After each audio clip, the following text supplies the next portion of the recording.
I'm Elizabeth, but most people call me Liz or Lizzie. Some even call me Betty, though I've never been fond of that one. I grew up in what you'd call an ordinary family. Mom, Dad, and my older sister Kate. Kate's 7 years older than me, and boy, did that make a difference. From the day I can remember, our house was like a shrine to Kate's existence. Every wall had a picture of her first smile, her first steps, or her scribbled drawings that Mom and Dad treated like Picassos. Me, I was just there. I got used to it, wearing Kate's hand-me-downs, playing with her old toys.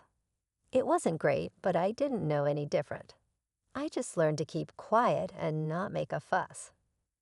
As the years went by, the pattern continued. Kate got new clothes, I got her old ones. She got the latest toys, I got the ones she'd outgrown. But I never complained, I just existed. High school came and went. Kate had already moved out by then, off to college on a scholarship. I thought maybe now my parents would notice me more, but nope. It was all about Kate's college adventures, Kate's new boyfriend, Kate's future. Then came the big announcement. Kate burst into the house one Sunday afternoon, all smiles and excitement. "Mom, Dad, I'm getting married." She squealed. You'd think she had just announced she cured cancer or something. Mom burst into tears. Dad started whooping and hollering.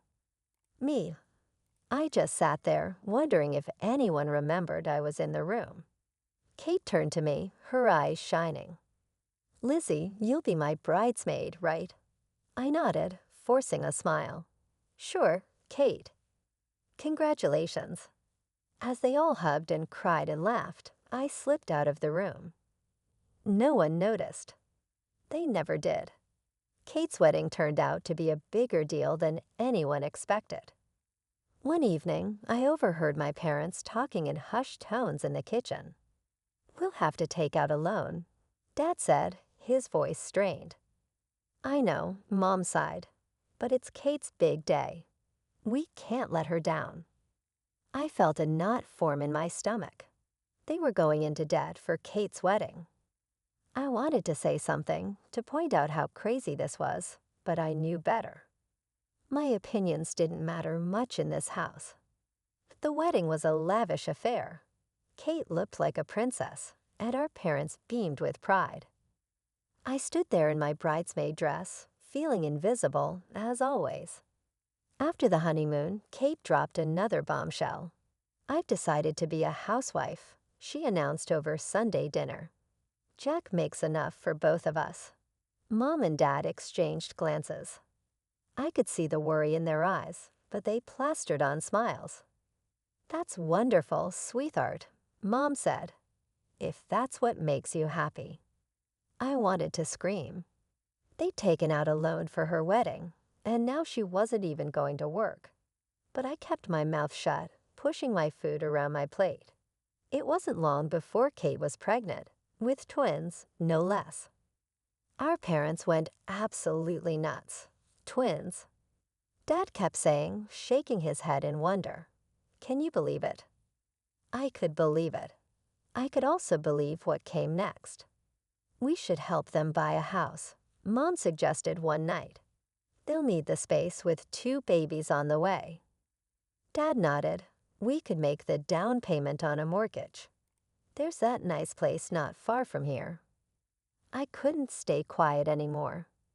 "Are you serious?" I blurted out.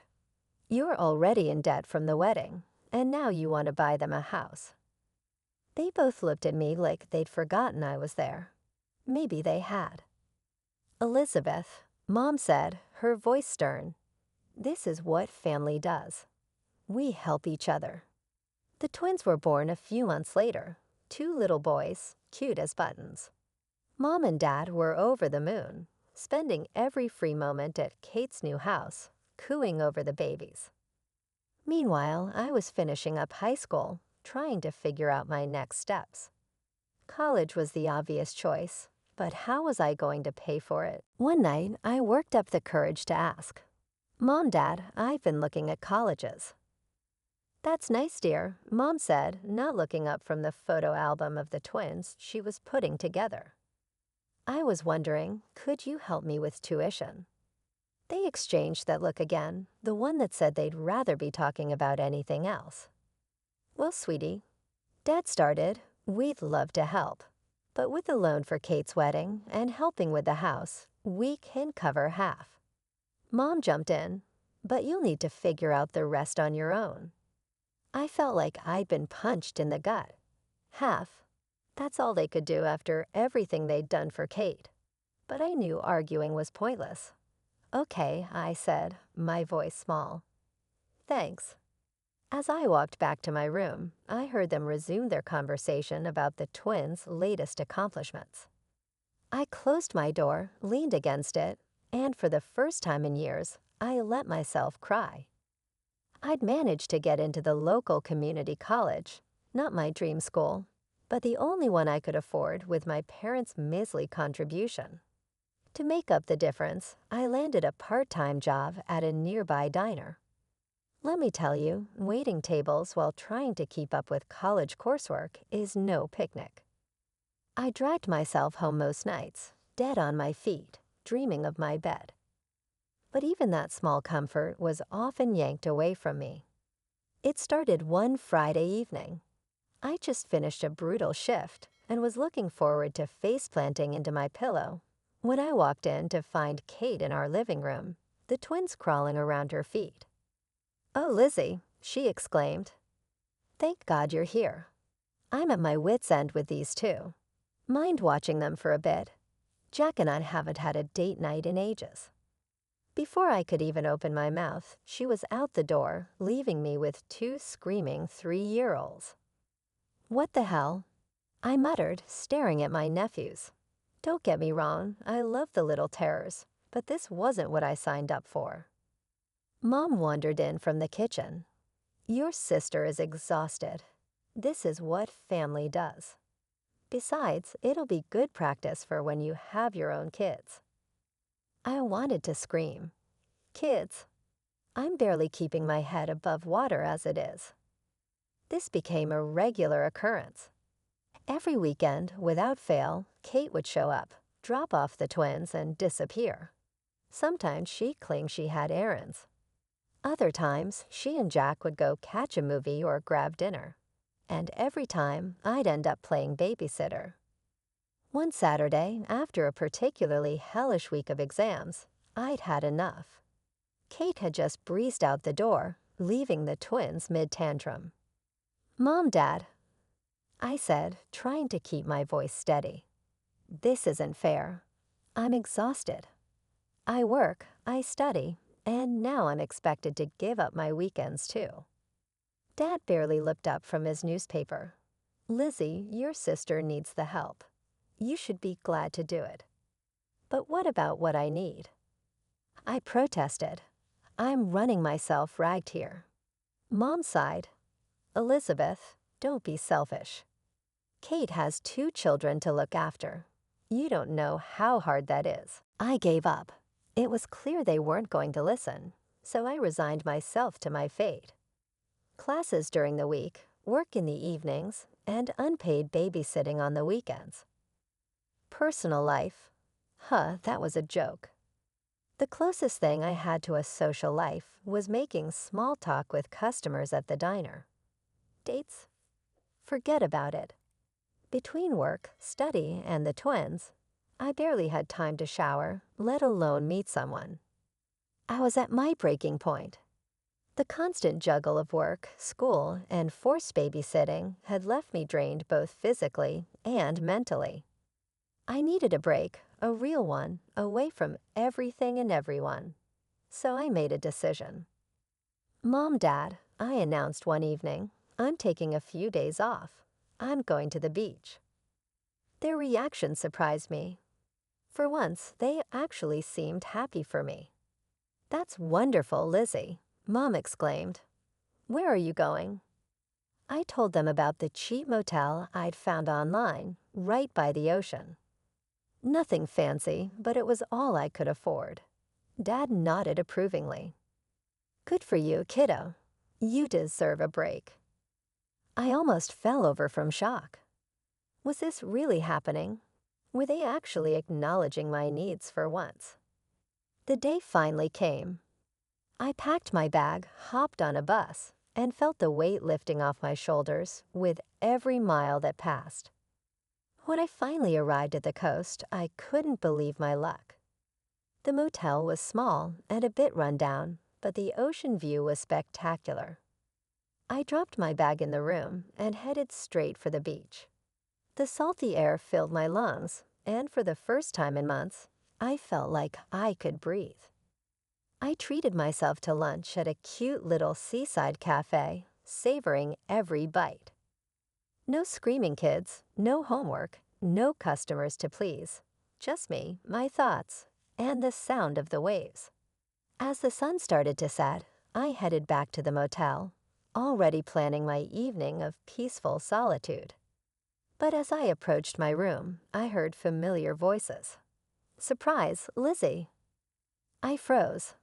There, standing outside the room next to mine, were Mom and Kate, with the twins running circles around their legs. "What are you doing here?" I stammered, my heart sinking. "We couldn't let you be all alone on your vacation," Mom chirped. "So we decided to join you.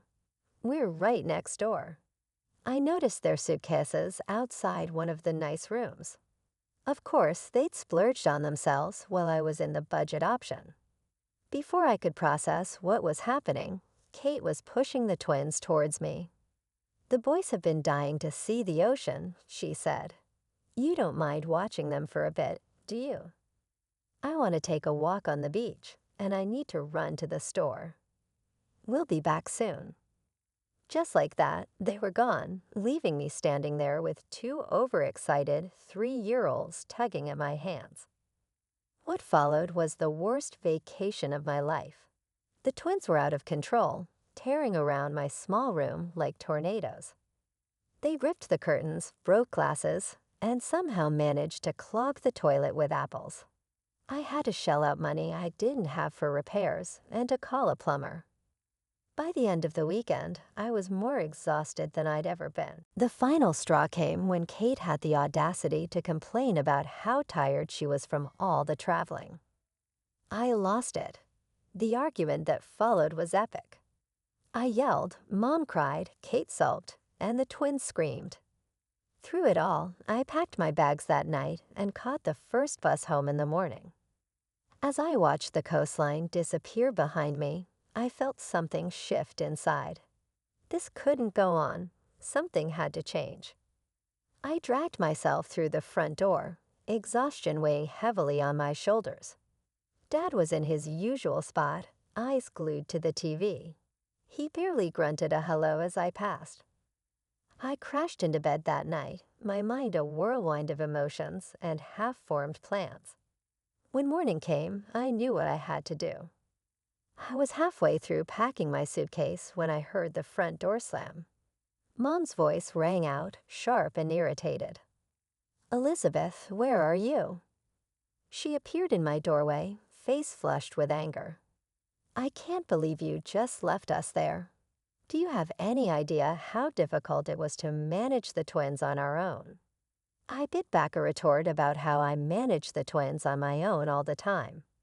Instead, I just kept packing. Mom's eyes narrowed as she took in the scene. "What are you doing?" "I'm leaving," I said, my voice steadier than I felt. "I'm moving out.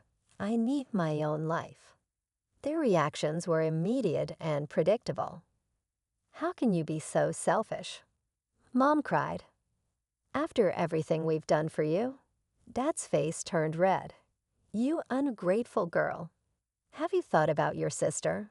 Who's going to help her with the twins?" I felt something snap inside me. "My sister? What about me?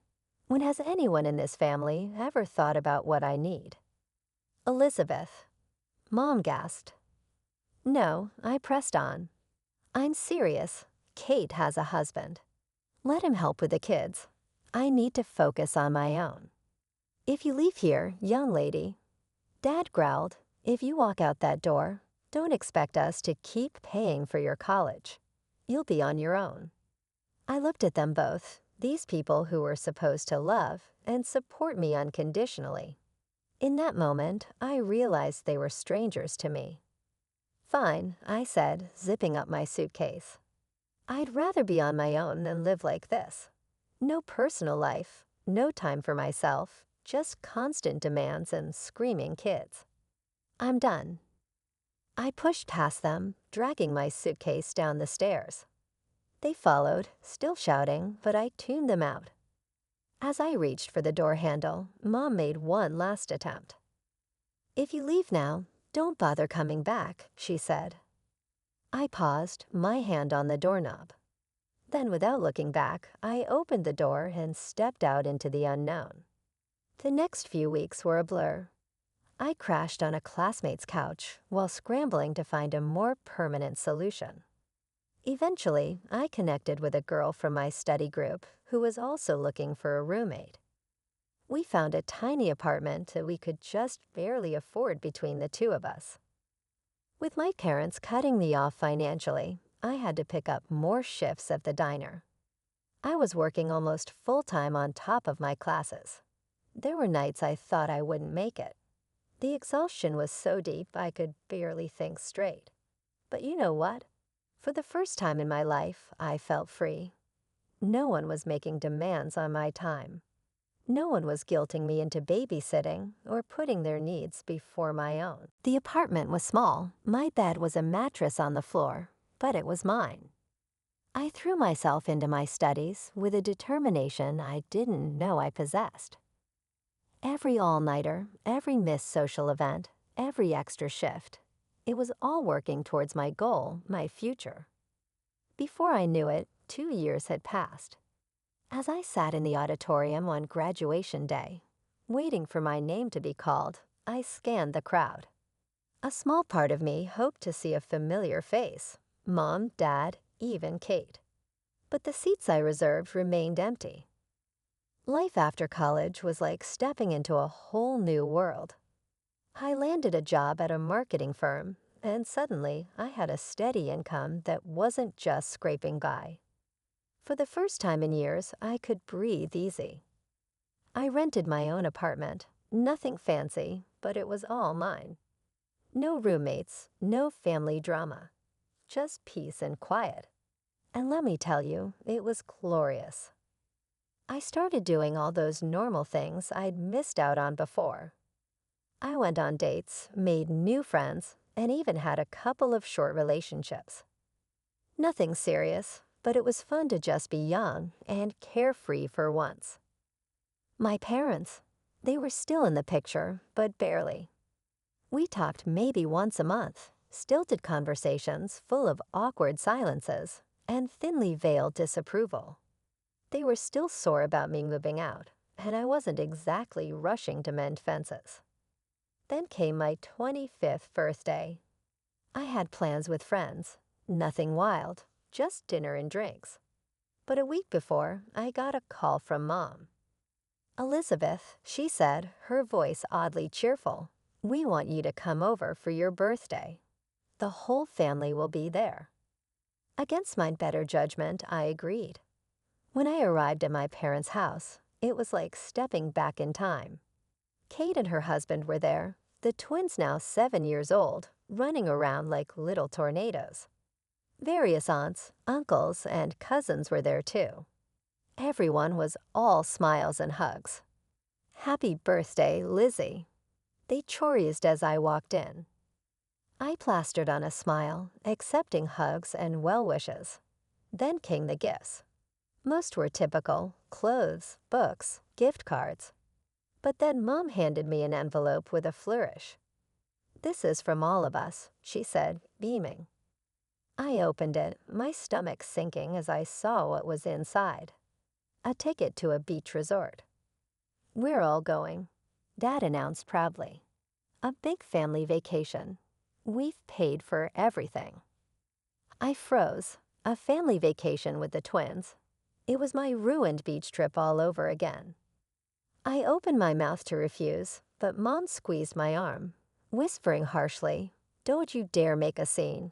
Not in front of everyone." So I smiled and thanked them, all the while screaming internally. The party wound down.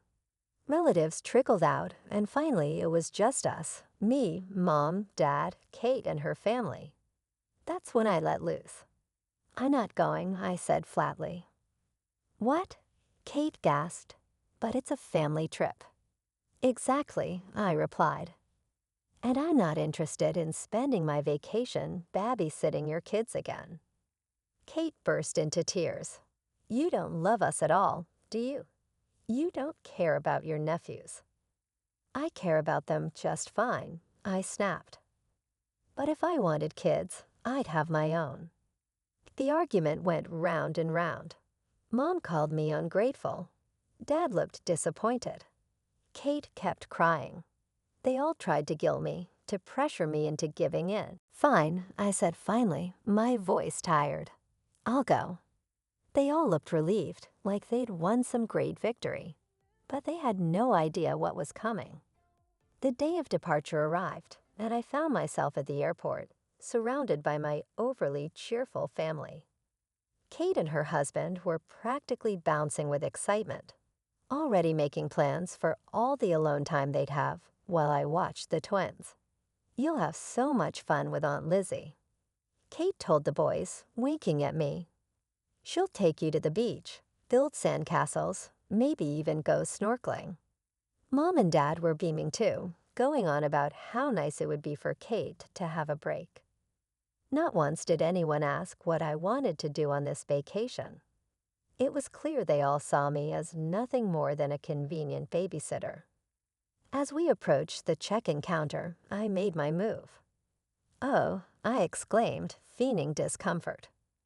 "I need to use the restroom. You guys go ahead and check in. I'll meet you at the gate." They nodded, distracted by wrangling luggage and excited children. I watched them join the queue, then turned and walked briskly in the opposite. My heart was pounding as I approached a different check-in counter. I handed over my passport and the ticket I'd bought weeks ago, a flight to a small, peaceful island resort. Once through security, I found a quiet corner and pulled out my phone. My hand shook slightly as I typed out a message to Mom. "I'm not coming with you. I'm going on my own vacation. Enjoy your trip." I hit send and immediately turned off my phone, not wanting to deal with the fallout just yet. I could almost hear the explosion of anger and disbelief that would be happening at the other check-in counter. As I settled into my seat on the plane, I turned my phone back on briefly. It immediately exploded with notifications, missed calls, voicemails, angry texts. I listened to one voicemail from Mom. Her voice was shrill and furious. "Elizabeth Morgan, how dare you abandon your family like this? You've ruined everything. Your sister is in tears. Her husband is furious. They were counting on you to watch the boys, and I had plans. You are the most selfish, ungrateful." As the plane took off, I sipped my champagne and gazed out the window. The guilt was still there, a small knot in my stomach. I knew I'd have to deal with the fallout eventually. There would be angry phone calls, tearful accusations, probably another round of being called selfish and ungrateful. But overwhelmingly, I felt free, light, like I could finally breathe. For the first time in as long as I could remember, I was going on a trip that was just for me. No obligations, no babysitting, no family drama. Just me, the beach, and whatever I decided I wanted to do. As the plane touched down on the small tropical island, I felt a weight lift off my shoulders. The warm breeze that greeted me as I stepped off the plane seemed to whisper, "Welcome to freedom." I checked into my resort, a modest but charming place right on the beach. As I unpacked, curiosity got the better of me, and I turned on my phone. Instantly, it exploded with notifications. Hundreds of text messages, missed calls, and voicemails flooded in. With a mix of amusement and trepidation, I scrolled through some of the messages. "How could you do this to us, Mom?" You ruined everything, Kate. You're so selfish, Elizabeth, Dad. I couldn't help but smile. For once, I had chosen myself over their demands. I turned the phone off again and tossed it into the hotel safe. For the next week, I was unreachable. And what a week it was. I lounged on the beach, read books uninterrupted, went snorkeling, and even tried my hand at surfing. I chatted with other vacationers, went on a few casual dates, and stayed out as late as I wanted. No schedule, no responsibilities, no screaming kids. Just me and the rhythm of the waves. All too soon, it was time to head home. I returned to my apartment, tan, rested, and more centered than I'd felt in years. But the real world was waiting to intrude on my newfound peace. The very next day, there was a pounding on my door. I opened it to find Mom and Kate, faces red with anger. "How dare you?" Mom screeched, barging in without invitation. "Do you have any idea what you've done?" Kate wasn't far behind. "You ruined our entire vacation." The boys were devastated. They launched into a tirade, their voices overlapping as they hurled accusations and insults.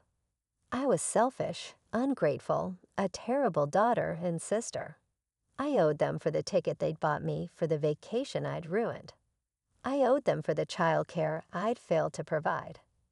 I let them rant for a few minutes, their words washing over me without sticking. Then, calmly but firmly, I spoke.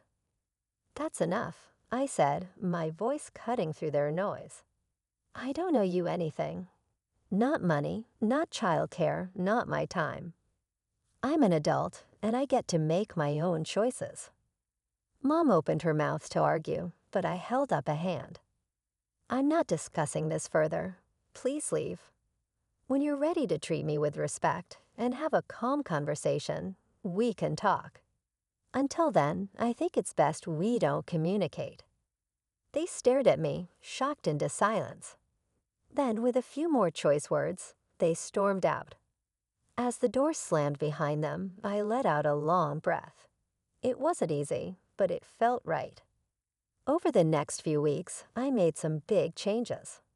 I found a new apartment in a different part of town and moved without telling my family my new address. I threw myself into my work and picked up some new hobbies: painting, yoga, and even started learning a new language. It wasn't always easy. There were moments of doubt, days of guilt. But every time I came home to my peaceful apartment, every time I made plans without worrying about babysitting duties, every time I pursued a new interest just because I wanted to, I knew I'd made the right choice. I don't know what the future holds. Maybe someday my family and I will find a way to have a healthy relationship. Maybe not. But I do know this: I'll face whatever comes on my own terms, standing tall and unapologetic in the life I've chosen for myself.